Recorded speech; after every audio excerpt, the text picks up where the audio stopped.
നമസ്കാരം. 4.5 പതിറ്റാണ്ടിലേറെ നീണ്ട കാത്തിരിപ്പിനൊടുവിൽ ദേശീയപാതയിൽ തലശ്ശേരിയിലെയും മാഹിയിലെയും ഗതാഗത കുരുക്ക് ഒഴിവാക്കിയുള്ള യാത്രയ്ക്ക് വഴി തുറക്കുന്നു. തലശ്ശേരി മാഹി ബൈപ്പാസ് തയ്യാർ.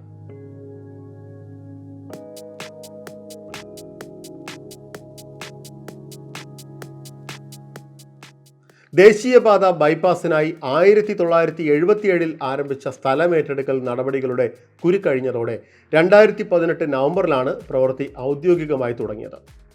ദേശീയപാത അതോറിറ്റിയുമായി ചേർന്ന് NH-66 വികസനം വേഗം പൂർത്തിയാക്കാനാണ് സർക്കാർ ലക്ഷ്യമിടുന്നത്. തലശ്ശേരി മാഹി ബൈപ്പാസ് പൂർത്തിയാകുന്നതോടെ യാത്രാ സമയം 15 മിനിറ്റായി കുറയും. ജനങ്ങളുടെ യാത്രാ ദുരിതം കുറയുകയും ടൂറിസം മേഖലയിൽ ഉൾപ്പെടെ വലിയ വികസനത്തിന് ഇത് വഴിവെക്കുകയും ചെയ്യും.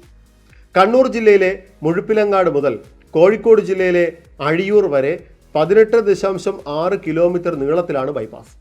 ധർമ്മടം, തലശ്ശേരി, തിരുവങ്ങാട്, എരിഞ്ഞോളി, കോടിയേരി, മാഹി, ചൊക്ലി എന്നിവിടങ്ങളിലൂടെയാണ് ബൈപ്പാസ് കടന്നു പോകുന്നത്.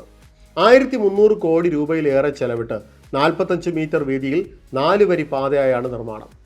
5.5 മീറ്റർ വീതിയിൽ ഇരുഭാഗത്തും സർവീസ് റോഡുകളുമുണ്ട്. തർക്കമുള്ള സ്ഥലങ്ങളിലൊഴികെ സർവീസ് റോഡുകളും പൂർത്തിയായി.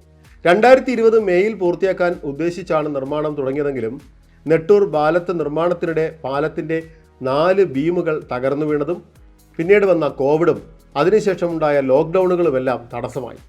പൊതുമരാമത്ത് വകുപ്പ് മന്ത്രി PA മുഹമ്മദ് റിയാസിൻ്റെ സാന്നിധ്യത്തിൽ 15ഓളം അവലോകന യോഗങ്ങൾ ചേർന്നാണ് തടസ്സങ്ങളൊക്കെ നീക്കിയത്. പാലയാട് നിന്ന് തുടങ്ങി തലശ്ശേരി പാലം വഴി 1170 മീറ്റർ നീളുന്ന പാലം ഉൾപ്പെടെ 4 വലിയ പാലങ്ങൾ, അഴിയൂർ മുക്കാളിയിൽ റെയിൽവേ മേൽപ്പാലം, 4 വെഹിക്കുലാർ അണ്ടർപാസുകൾ, 12 ലൈറ്റ് വെഹിക്കുലാർ അണ്ടർപാസുകൾ, 5 സ്മോൾ വെഹിക്കുലാർ അണ്ടർപാസുകൾ, 1 വെഹിക്കുലാർ ഓവർപാസ് എന്നിങ്ങനെയാണ് മാഹി മുഴുപ്പിലങ്ങാട് ബൈപ്പാസിൽ ഉൾപ്പെടുന്നത്. ദേശീയപാത 66-ൽ കാസർഗോഡ്, കണ്ണൂർ ജില്ലകളിലൂടെ കടന്നുപോകുന്ന ഭാഗങ്ങളിലെ നിർമ്മാണവും ഏകദേശം പൂർത്തിയായി.